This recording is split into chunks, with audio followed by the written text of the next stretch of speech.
2019년 올 한 해도 우리 교육계는 다양한 변화를 준비하고 있습니다.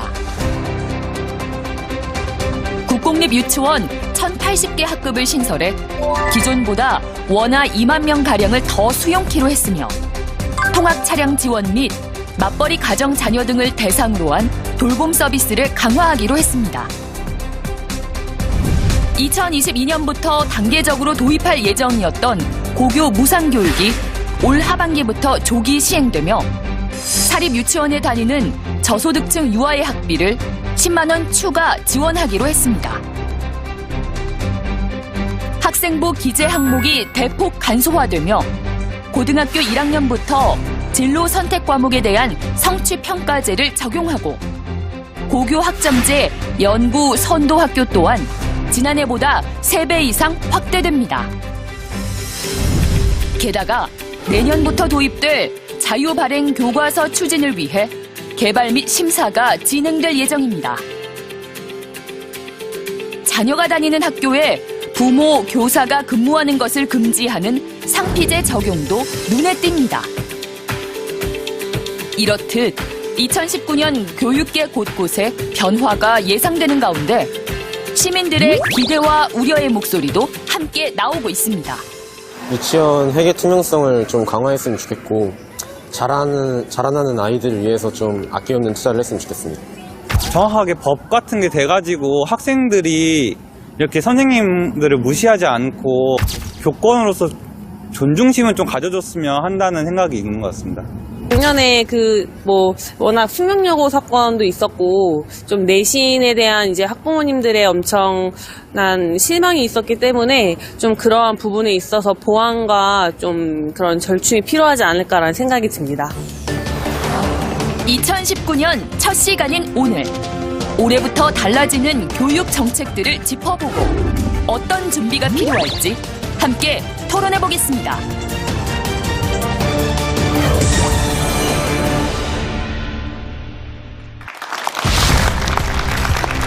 네, 여러분 안녕하십니까. 생방송 EBS 교육저널의 박남기입니다. 백년지 대계라 불리는 교육. 그래서 연초가 되면 바뀌는 교육 정책과 제도를 살펴서 저희가 한 해를 예상합니다. 자, 그렇다면 올해 우리 교육계는 훈풍이 불까요? 맹풍이 불까요? 오늘 생방송 EBS 교육저널에서 올해 새롭게 바뀌는 교육 정책과 제도들을 함께 살펴보면서 방향을 논해보겠습니다. 오늘 토론에 교육부 관계자가 나오셔야 되는데 상황상 저희가 모시질 못했습니다. 시청자 여러분께 양해 부탁드립니다. 오늘은 교육계 각계각층의 전문가들을 모셨습니다. 먼저 경남대학교 교육학과 김성열 교수님 나오셨습니다. 안녕하십니까. 네, 고맙습니다. 이화여자대학교의 교육학과 정재영 교수님 나오셨습니다. 네, 반갑습니다. 안녕하십니까. 전교조 참교육연구소 전경원 소장님 나오셨습니다. 안녕하십니까. 반갑습니다. 교육평론가 이범생님 나오셨습니다. 네, 반갑습니다.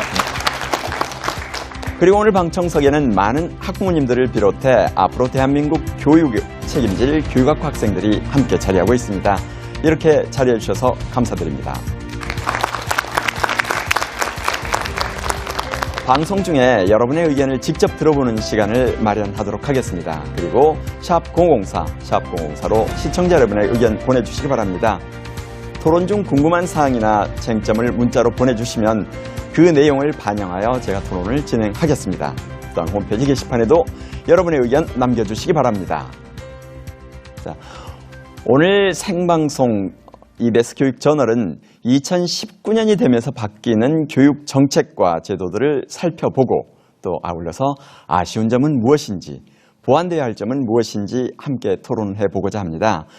먼저 오늘 자리하신 토론자분들께 여쭙고자 합니다. 2019년에 바뀌는 그 교육 정책과 제도의 특징들, 이걸 간략하게 좀 평을 해 주신다면 어떻게 될지 우리 김성열 스님 말씀부터 듣겠습니다. 예.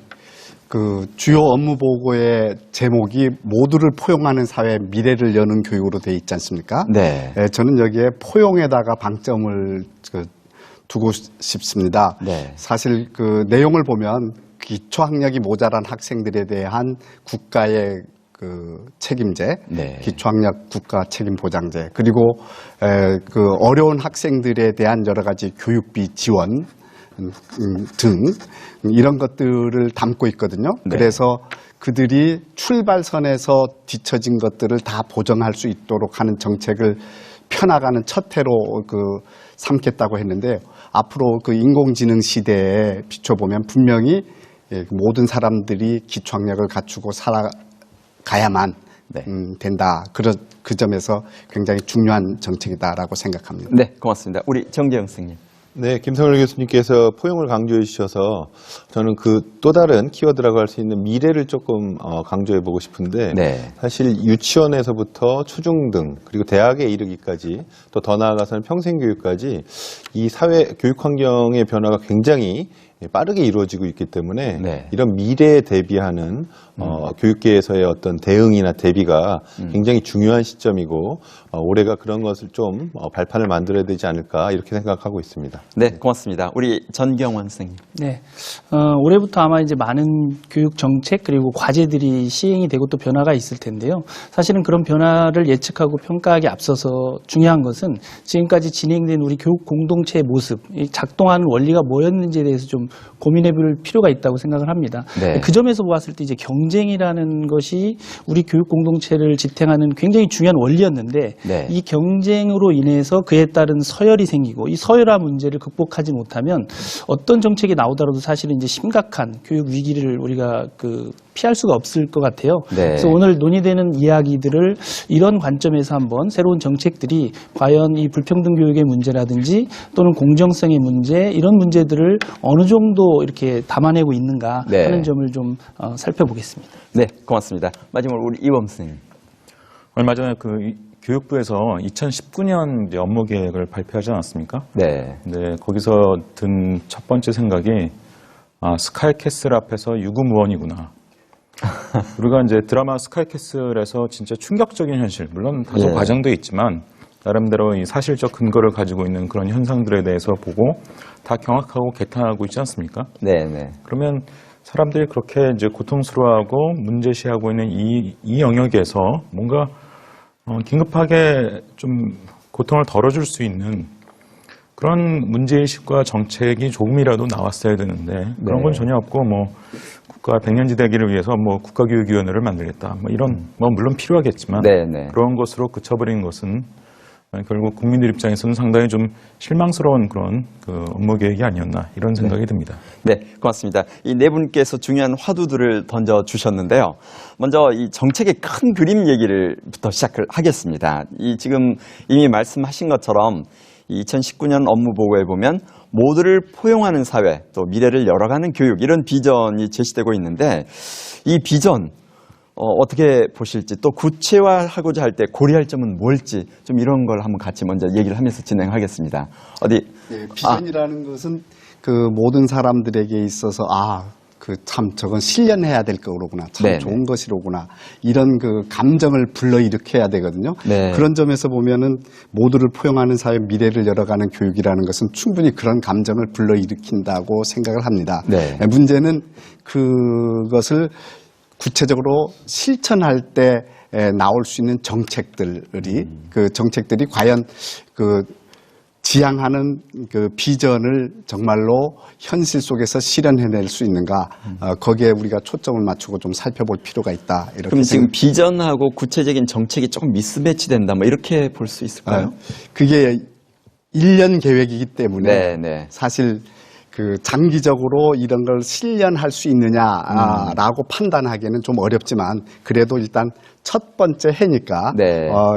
그 밑에 담겨 있는 여러 내용들은 일단은 담고 있다. 그러나 예를 든다면 고교 무상교육, 네. 그다음 유치원 국공립 유치원 확대, 네, 네. 이럴 때 거기에 들어가는 비용이 얼마쯤인데, 네. 현재에 있는 비용을 가지고 그걸 하겠다는 건지 추가적인 재원을 확보하겠다든지 네. 이런 것들이 없다는 점에서 다소 우리가 재원 계획이 나오지 않았네 이런 생각을 좀 할 수 있다는 불안하기는 거죠. 하군요. 아무튼 긍정적으로 보셨는데 제 생각에는 지금 말씀해 주신 거에 더불어서 두 가지 키워드로 제시하고 있는 포용과 미래의 측면에서 본다면 저는 포용 쪽에는 상당히 많은 새로운 정책이나 제도가 이제 잘 보이는데 네. 미래를 위한 어떤 제도의 혁신이나 변화가 조금 아쉽지 않나라는 생각이 듭니다. 예를 네. 들어서 미래를 향해서 어떤 현재 학교 제도나 지금 아까 말씀도 해주셨는데 경쟁적인 어떤 구조를 바꿔나가기 위한 어떤 구체적인 모습을 제시하고 그것을 향해서 가는 어떤 로드맵의 어떤 올해 계획 이렇게 나왔으면 조금 더 우리가 다가왔을 텐데 그런 부분이 조금 아쉬운데 이 내용상에 이제 미래교육위원회를 또 내부적으로 만든다라는 게 있어서 아마 네. 올해 안에 그런 로드맵을 만들지 않을까 하는 네. 기대도 하고 있습니다. 네, 아무튼 처음부터 지금 미래를 계속 강조해 주시네요. 네. 알겠습니다. 뭐 다른 관점들은 뭐 따로 없으실까요? 네, 제가 네. 좀 말씀을 드리면 앞에 우리 정 교수님께서 말씀하신 것처럼 사실은 이제 그 포용이나 미래 이런 어떤 추상적인 단어들을 현실에서 이제 구체화시키는 전략이 좀 필요한데요. 네. 가령 예컨대 포용이라는 관점 안에는 기존의 그 경쟁 위주로, 그러니까 학생을 평가할 때도 상대 평가 시스템으로 인해서 예를 들면 뭐 1등급을 4%로 이렇게 한정을 할 때 4%에 들지 않는 학생들은 그럼 과연 어떤 느낌을 가지고 어떤 소외감을 느낄까? 이런 부분에 대해서 좀 고민을 우리가 해야 되는 것 같고요. 또 하나는 지금 사실 현재 좀 심각한 지수가 OECD 가입된 나라들 가운데 우리나라가 사실 자살률이 1위인데 좀 더 심각하게 제가 보고 있는 것은 10대와 20대 그러니까 청소년에 해당하는 그 연령대에서 자살률이 상당히 높다는 점 그리고 사망 원인 가운데 1위가 사실은 자살이고요. 2위가 교통사고인데 그만큼 우리 사회가 학생 청소년들에게 주는 압박이나 이런 것들이 상당히 크다. 이런 생각을 좀 가지고 있고요. 그래서 이런 점들을 좀 완화시키기 위해서 예를 들면 상대평가에서 절대평가로 간다는 전략 또는 입시제도에서 어떻게 갈 때 그러니까 지금 현재 상황에서는 사실은 학생도 행복하지 않고 또 학부모님들도 굉장히 경쟁으로 인해서 굉장히 피곤하고 또 교사나 교수들도 역시 그런 상황이 있기 때문에 이러한 어떤 측면에서 과연 포용과 미래라는 것을 어떻게 구체적인 전략으로 정책으로 과제로 담보해낼 것인가 이런 부분에 대한 좀 고민이 필요합니다. 알겠습니다. 근데 저희가 지금 팩트 체크가 실은 필요한데 저희가 OECD 중에서 자살률 1위인 건 맞지만 청소년 자살률은 OECD 평균 이하더라고요. 오히려 핀란드가 우리보다 훨씬 높아요. 그 부분은 그러니까 청소년 사망 원인으로. 근데 청소년은 그 나이에는 죽을 이유가 다른 병으로 죽진 않아요. 그러니까 어느 나라나 다 이 자살이 가장 많고 그다음 교통사고 이래서 저희들이 그 부분은 좀 더 논의를 하도록 하겠습니다. 네, 이번 스님. 그것보다는 오히려 이제 그 OECD 국가들 가운데서 학교 생활이 행복하냐라는 질문에 대해서 우리나라 학생들의 그렇다라고 답한 비율이 최하위죠. 오히려 이제 그런 예를 드시는 게 더 적절하지 않았나 싶고요. 요즘 포용이란 말이 많이 나오는데 이제 포용 영어로 inclusive라는 말을 이제 번역한 건데 원래 이제 IMF나 이제 세계은행 등의 이제 국제기구에서 쓰기 시작한 말이죠. 거기서 쓰는 포용이란 말은 단순히 복지를 늘려서 따뜻하게 품고 가겠다는 뜻만 가진 것은 아닙니다. 네. 그러니까 자식이 개개인의 이제 그 발전, 자신의 발전과 사회의 발전이 선순환되는 구조를 만드는 이게 이제 포용적 성장의 이제 가장 핵심 기조거든요. 그러니까 당연히 거기에는 교육이라는 게 이제 중요한 어떤 요소로 들어갈 수밖에 없는데 그래서 우리가 일반적으로 생각하는 교육과 그 포용이라고 했을 때 그 교육의 가장 큰 어떤 차이점이랄까 이거는 제가 보기에는 평생학습입니다. 네. 교육이라는 게 이제 젊었을 때 한 번 하는 게 아니라 평생 어떤 때든 다시 여러 가지 필요에 의해서 재도전할 수 있는. 근데 이런 식의 어떤 비전은 진짜 전혀 안 보이는 것 같아요. 네, 네. 이따 우리가 대학 문제 얘기할 때 다시 거론하겠습니다만 그런 점에서는 좀 포용이란 말에 대해서 정확하게 이해하고 그것을 소화하기 위해서 정책을 만드는 측면에서는 좀 노력이 미진하지 않았나 이렇게 생각이 듭니다. 근데 이제 제가 그냥 분석해 본 게 있어서 학생들의 학교 교육 그 흥미 만족도도 성적이 높은 나라는 전반적으로 다 낮더라고요. 예, 그렇기도 하죠. 얘가 이제 핀란드처럼 있긴 하지만 대부분은 뭐 홍콩이 됐든 뭐 싱가포르가 됐든 다 낮아요. 그래서 저희들이 아무튼 좀 큰 그림 속에서 같이 살펴볼 수 있기를 기대합니다. 자, 근데 이제 다시 넘어가면 업무보고에서 이번에 첫 번째로 제시된 것이 비전은 그렇게 왔는데 그냥 교육 분야 신뢰 회복, 교육부 혁신, 교육비리 무관용 원칙 적용.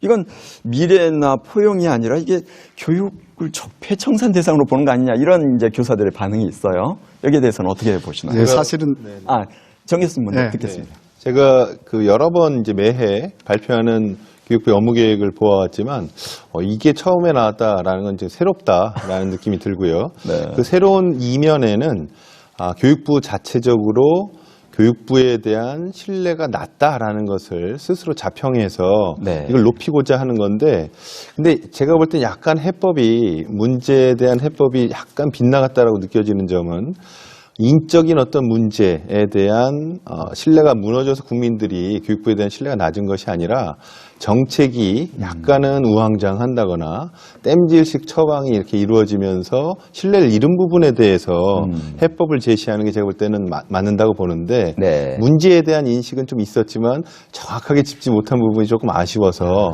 어떻게 하면 국민들에게 신뢰를 회복할까? 네. 예를 들어서 저는 개인적으로 항상 강조하는 거는 대학 입학 제도의 경우, 이범 선생님이 저번 토론에서 좀 반대하신 것도 있는 것 같은데, 대입 제도를 법제화하자. 예를 들어서 그래서 바꾸지 않겠다. 국민이 합의할 때까지 교육부 장관이나 아니면 어떤 소수의 어떤 그 입김에 의해서 바꾸지 않겠다는 어떤 약속, 뭐 이런 식의 어떤 신뢰 회복의 구체적인 그 계획을 발표하는 것이 신뢰를 회복하는 방법인데, 네. 그 부분에 대해서 해법이 조금 잘못되지 않았나라는 생각을 개인적으로 좀 하고 있습니다. 네, 교육부가 정 교수님 모셔서 좀 자문을 받았으면 좋겠네요. 네, 좋습니다. 우리 사실은 정 교수님 말씀하신 대로 그 신뢰 회복을 인적 청산을 통해서 하는 것처럼 그 비치게 했다는 점에서는 저도 그 약간 그 실망스러운 점이 있습니다. 그러나 왜 신뢰 회복을 내세웠을까? 제일 먼저 네.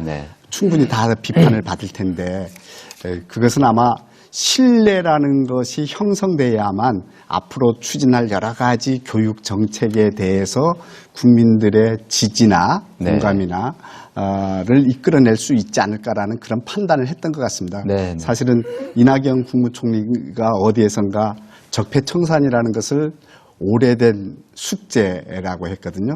그래서 이 오래된 숙제를 단기간에 풀 수 없는 것임에도 불구하고 네. 단기간에 풀려고 하다 보니까 인적 청산처럼 비치게 되지 않았는가. 네. 그렇게 좀 저는 이해를 하고 있습니다. 네, 알겠습니다. 지금 말씀들을 들어보시니까 교육부가 왜 안 나왔는지 알 것 같습니다. 네.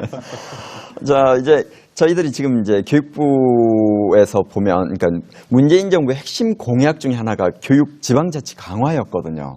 근데 지금 최근에 들리는 바로는 이게 지금 조금 그 추진이 조금 미적미적하다. 뭐 이런, 그래서 그 지금 교육 지방자치 강화를 왜 그러는지, 혹시 방향 자체에 대한 그 전환이 있는지, 아니면 현재 어디까지 어떻게 추진되고 있는지 좀 아시는 범위에서 말씀 듣겠습니다.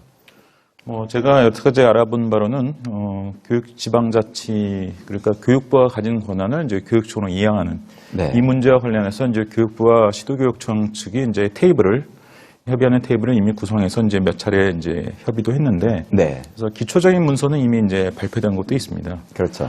근데 그럼에도 불구하고 이제 이번에 이제 업무 계획 같은 데서 이제 이게 드러나지 않은 것을 통해서 제가 내가 우려했던 게 현실화되는구나 이런 느낌이 드는데요. 사실 교육청으로 이제 그 권한 이양이라는 게 쉬워 보이지만, 예를 들면 교육과정의 이양이 있습니다. 그러면 이제 우리나라 교육과정, 일반인들은 잘 모르시겠지만, 이를테면 중학교 3학년 1학기 때 2차 함수를 이 정도 수준으로 가르쳐라. 이 정도 내용만 있는 게 아니라, 거기에 이제 세부 항목으로 흔히 성취 기준, 평가 기준을 말하는 게 이제 아주 자세하게 들어있는데요. 이게 사실 우리나라 교육계 또는 교육학계의 가장 최고의 기득권이 사실 여기 집약되어 있는 겁니다. 그래서 각 과목별로 어떤 내용을 집어넣고자 하는 그 치열한 어떤 다툼의 결과로 이제 성립된 것인데, 그것의 상당 부분을 시도교육청으로 이양한다는 것은 이 기득권을 사실은 상당히 해체하는 효과가 나는 겁니다. 그러니까 여기에 대해서 이제 이렇게 동력을 가지기 좀 어려워지는 이런 측면이 있고요. 또 하나가, 사람들이 이 얘기를 안 하는데, 지금 우리나라 그 공립학교 교사들이 국가직 공무원입니다. 교육지방자치가 실현되면요, 지방직 공무원으로 전환해야 됩니다. 논리적으로 당연한 거예요. 심지어 이거 그러니까 교육지방자치를 원하는 그리고 주장하는 시도교육청에서조차도 일반 교사 대상으로 이 문제에 대해서 한 번도 설문조사조차 제대로 해본 적 없습니다. 네. 그러니까 결국 제가 우려했던 것은 저도 교육지방자치의 확대를 제가 주장하는 편입니다만 네. 그럼에도 불구하고 사전에 그런 문제들이 충분히 협의되고 어떠한 방식으로 이것을 돌파해 갈 것인지에 대해서 아무도 이렇게 제대로 된 전략을 제시하지 않는 상황에서 결국 예상됐던 어떤 그 장벽에 부딪히지 않았나 이런 느낌이 듭니다. 그러니까 갈등이 있을 부분은 그냥 아예 덮어두고 지금 가는 셈이네요. 어디 네. 정경 소장님.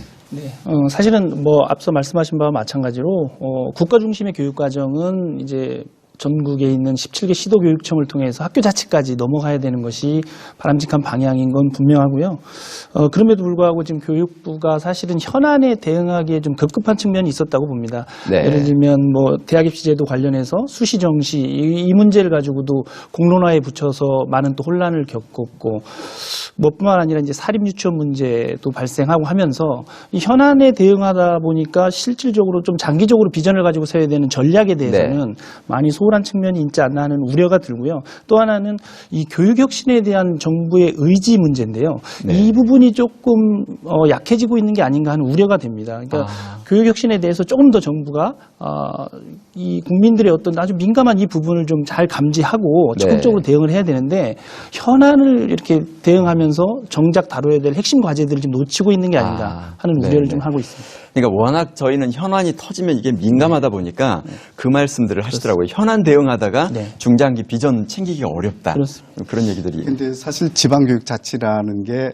국가가 할 일을 중앙정부가 할 일을 무조건 지방에 주는 건 아니지 않습니까? 네. 그래서 사실 국가가 해야 될 책임도 있고 그리고 또 부분적으로 국가가 행사해야 될 권한도 있는 거죠. 네네. 그 중에 어떤 권한을 지방으로 넘겨주고 어떤 책임을 국가가 지고 어떤 책임을 또 지방이 질 거냐에 대해서 그 논의가 아직도 합의가 안 이루어지는 것 같습니다. 그래서 우리가 그냥 흔히 추상적으로 얘기하면 국가와 지방이 적절하게 권한을 배분해야 한다 하는데 그 적절성에 대해서 지방이 생각하는 거하고 국가가 생각하는 것이 다른 거죠. 그렇죠.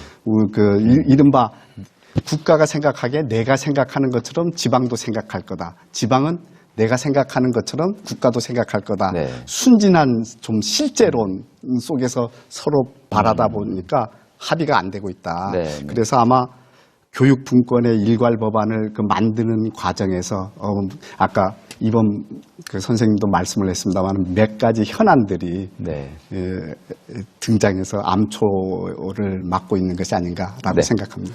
네, 알겠습니다. 그럼 지금부터는 이제 저희가 교육 영역별로 간단하게 한 번씩 살펴보겠습니다. 첫 번째가 이제 유치원인데요. 좀 많은 정책과 제도들이 바뀌고 있고요. 또 여러 가지 그 예산 확보에 관한 문제랄지 또 현안 과제들이 있는데 유치원과 관련해서 어떤 특징들이 있나요? 유치원도 지난해부터 모든 국민이 머릿속에 각인된 게 박용진 3법 또는 유치원 3법이라는 거 아닙니까? 그런데 그게 입법 과정에서 여러 가지 논란이 있고 이해관계자들의 이해 충돌이 있다 보니까 좀 입법 과정이 늦어지고 있지 않습니까? 그런데 그럼에도 불구하고 교육부에서는 올해 200명 이상이 원화수를 가진 데는 에듀파인 시스템을 의무적으로 적용하도록 하겠다 해서 하고 있고 그다음에 국공립 유치원을 40% 비중까지 늘리겠다 이렇게 얘기를 하고 있죠. 하여간 재정의 투명성을 높이는 것과 국가가 유아교육에 대해서 책임을 지는 것은 굉장히 우리 사회에서 필요한 것이면 틀림없는데 이게 좀 선언적이어서 이게 30%가 될 때 재정은 어느 만큼 들고 그 재정은 시도교육청으로 내려가는 지방교육 재정교부금 속에서 하는 건지 추가적인 재정이 가는 건지 이런 것들에 대해서 분명하게 좀 드러나지 않아서 계획 세운 대로 될지 걱정이네요. 그러니까 결국 국공립 유치원 확충 그러면 예산은 이렇게 된다 아니면 이렇게 확보했다 있는데 지금 그런 게 빠져 있다는 말씀이잖아요. 그 말씀을 좀 제가 말씀드리면 약간 오해의 소지가 있는 건 국공립 유치원을 설립한다.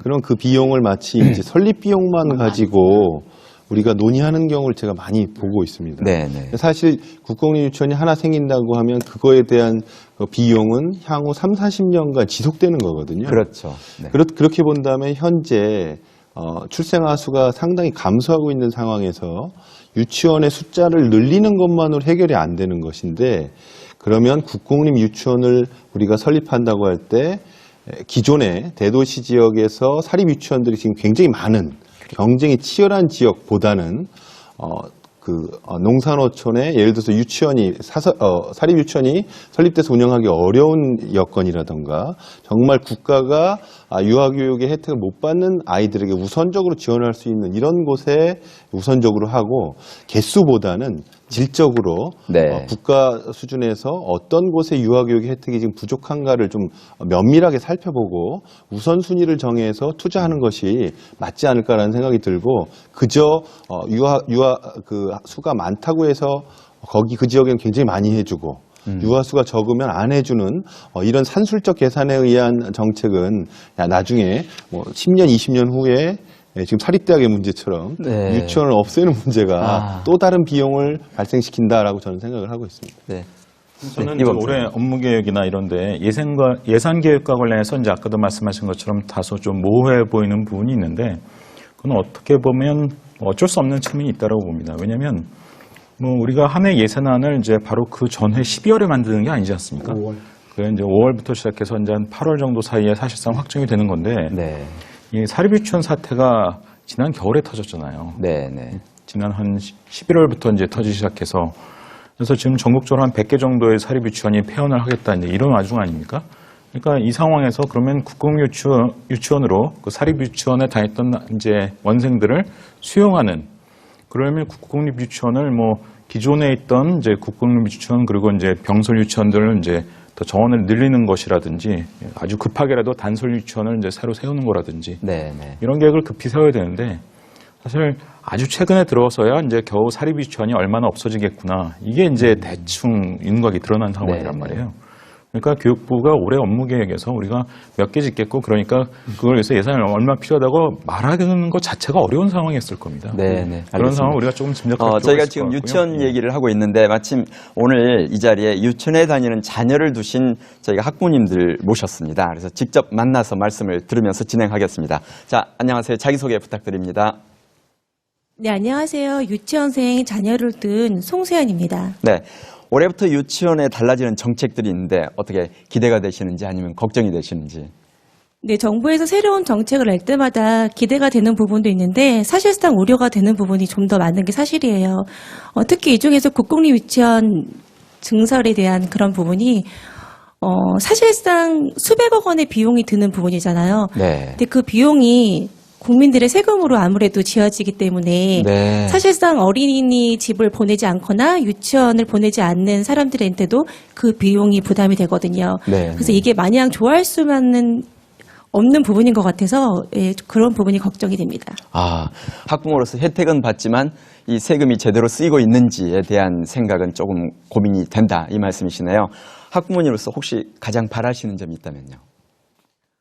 우선은 사립유치원 저소득층에게 10만 원 지원이 된다라는 그런 부분이 있었는데 네.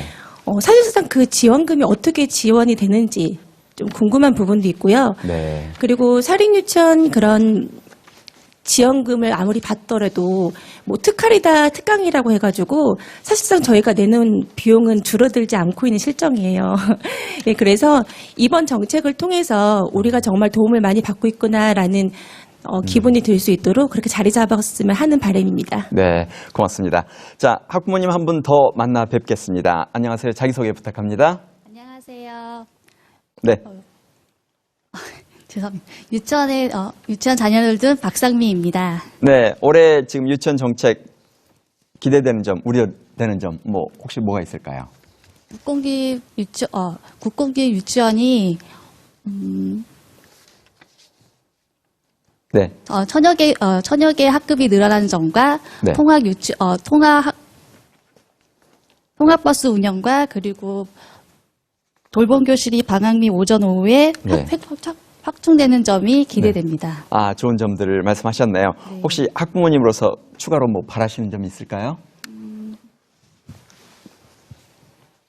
미래 시민대 우리 아이들이 국가에서 보호해주고 교육받을 수 있도록 네. 국공립 유치원부터 고등학교, 대학교까지 국공립 중심으로 바뀌었으면 좋겠습니다. 이 교육제도 자체를 조금 유럽처럼 국공립으로 바뀌었으면 좋겠다. 이 말씀이시나요? 네, 고맙습니다. 네, 현재 샵 054, 샵 054로 시청자 여러분의 실시간 문자 참여가 이루어지고 있습니다. 8410님께서는 달라지는 교육 정책을 다양한 방법으로 홍보하여 많은 사람들이 접할 수 있었으면 합니다라는 의견을 주셨습니다. 네, 고맙습니다. 방송이 끝날 때까지 시청자 여러분의 의견 받고 있습니다. 샵 054, 샵 054로 여러분의 의견과 질문 보내주시기 바랍니다. 또한 홈페이지 게시판에도 여러분의 의견 남겨주십시오.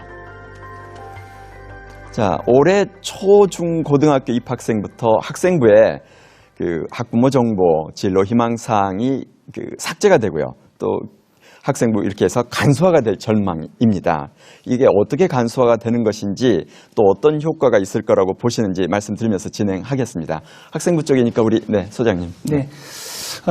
올해 입학하는 학생들부터 적용이 되는데요. 2019학년도 입학하는 우리 3월에 입학하는 신입생부터 학교생활기록부에 부모님에 대한 학부모 그 정보란과 또 그 진로 희망사항 부분을 삭제하기로 했습니다. 아마 이 의도는 부모의 어떤 사회경제적 지위나 이런 것들이 수시 중심의 시스템에서 영향을 미치지 못하도록 불평등한 어떤 교육 요소를 제거하는 것과 함께 또 실제 그것으로 인해서 학교 현장에서 예컨대 진로 희망 사항이 1학년 때는 뭐 의사였는데 2학년 올라가면서 뭐 다른 직업 판사로 바뀌었다 하면 학생들이 그걸 가지고서 엄청 또 고민을 해요. 이거 바꿔도 되는 건지. 왜냐하면 입시에서 손해보는 건 피해보는 건 아닌지.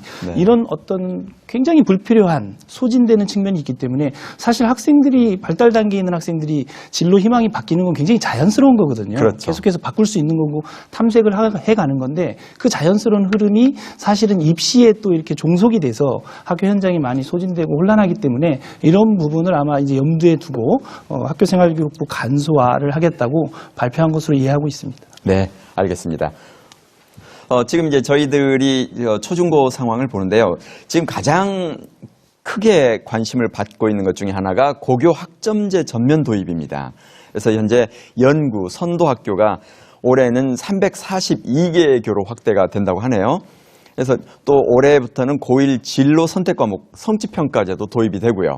그래서 이런 고교 학점제 도입에 대비해서 또한 정부가 온라인 공동교육과정 등 학교 안팎 자원을 활용한 다양한 교육과정 운영도 확대하겠다. 이렇게 지금 얘기하고 있어요. 그래서 여기에서 지금 실제 가능할지, 실현 가능할지 이런 논쟁이 지금 진행되고 있는데 여러분들 어떻게 보시나요? 그 학점제라는 것이 여러 가지 이유 때문에 도입되는 것일 수도 있는데요.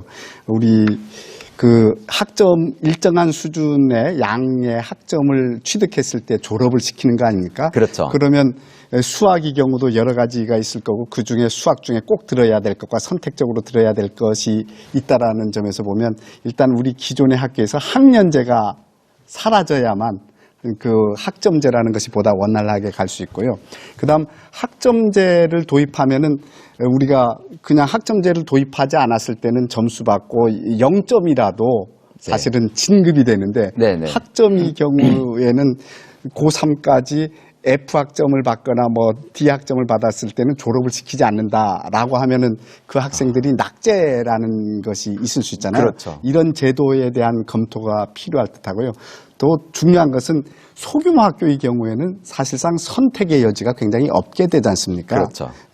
그래서 교육부에서도 온라인 공동과정도 하고 그다음 학교 간 공동과정도 설치하고 그리고 지역사회 대학의 도움도 받고 뭐 그러겠다고 하고 있지만 그런 부분이 과연 어느 정도로 가능할 것인지에 대한 것과 더불어서 소규모 학교에서 교사들이 그 자기 지금까지는 한 개 과목을 전공으로 했다면 다 과목 전공 체제로 전환하는 이런 것들도 필요한데 이런 것들에 대한 그 논의들이 시범 실시 기간 동안 충분히 다 이루어질 수 있을까. 네. 그래서 시간이 좀 더 필요하지 않을까 이런 네. 생각도 해봅니다. 네, 시청자분들이 지금 문자를 통해서 여기에 대한 궁금증이 계속 올라오고 있습니다. 네. 제가 볼 때 고교학점제는 그야말로 미래형 교육 방식이다라고 저는 생각을 합니다. 네. 그동안 학교 제도가 굉장히 비판받아왔던 중요한 부분의 하나는 아이들의 수준이 다 다르고 네. 흥미나 요구가 다른데 그 다른 아이들을 대상으로 국가가 정한 교육과정을 모두에게 동일한 진도로 동일한 속도로 제공한다. 그리고 나서의 결과를 평가해서 너는 1등급, 9등급까지 아까도 언급해 주셨지만 4%의 아이만 1등급을 차지하고 1, 2, 3, 4, 5, 6, 7, 8, 9 순위를 매기는 이 제도에 결과적으로 수많은 아이들이 학교에서의 어떤 실패를 경험하고 낙오자가 되는 이런 문제가 우리나라뿐만 아니라 전 세계적인 현상입니다. 그래서 저는 개인적으로도 무학년제가 돼야 되고 아이들에게 맞춰서 아이들의 흥미에 맞는 교육이 이루어져야 되는데 제일 중요한 것은 초등학교 때부터 격차가 발생하기 때문에 그때부터라도 저는 하고 책임지도 아까 언급하셨지만 낙제라는 제도는 네. 떨어뜨리기 위한 제도를 낙제라고 표현한다면 반대로 뒤집으면 책임지도제입니다. 아이가 그 내용에 대해서 이해할 때까지 가르쳐주고 이수할 수 있도록 책임져준다. 학교가 책임져줘야 되는데 네. 지금 현재 학교는 모르는 아이는 모른다는 것을 증명해주는 역할을 하고 있어요. 그래서 거꾸로 뒤집어서 아이가 알 때까지 우리가 책임지도 하겠다라는 의지의 표명이라고 저는 생각하고 네. 그래서 현재 고등학교 204단위 중에 정말 학생이 원하는 수업은 몇 단위냐 이걸 우리가 논의해서 아이들에게 정말 진로의 희망 내가 좋아하고 잘하는 것을 배울 수 있는 기회 그게 학교 생활이 행복해지고 나에게 도움이 되는 시간과 공간이 되도록 만들어주는 것이다라는 생각을 합니다. 그래서 결과적으로 지금 김성열 교수님께서 지적하신 게 정확한 것은 고교학점제는 그 자체로는 살아남기 힘들다라고 저는 생각합니다. 네. 결과적으로 언급해 주신 교원의 문제라든가 아니면 소규모 학교나 아니면 농사노촌 벽지 네. 교육자원이 부족한 곳에 대한 지원뿐만 아니라 기승전 대입제도인데 대입제도에 연결 없이 고등학교에 대한 혁신은 불가능하다 저는 생각합니다. 네. 대입제도에 연결될 수 있도록 고교학점제가 연결고리를 만들지 못한다면 네. 여기 있는 저도 이제 학부모이기도 한데 자녀를 키우는 어느 학부모도 고교학점제 이상을 거부하진 않지만 이걸 따랐을 때 대입에 손해가 된다면 아무도 찬성하지 않습니다. 네. 결과적으로 고교학점제를 잘 이수하면 대학 진학에도 좋고 아니면 진로 설계에도 도움이 된다라는 신뢰를 불어넣어줄 수 있는 보완이 제가 볼 때는 이 시범학교는 고교학점제만 시범하는 것이 아니라 관련된 제도를 다 같이 갖추는 준비가 이루어지는 기간으로 우리가 노력해야 된다라고 생각을 합니다. 네, 네. 네, 이범수님.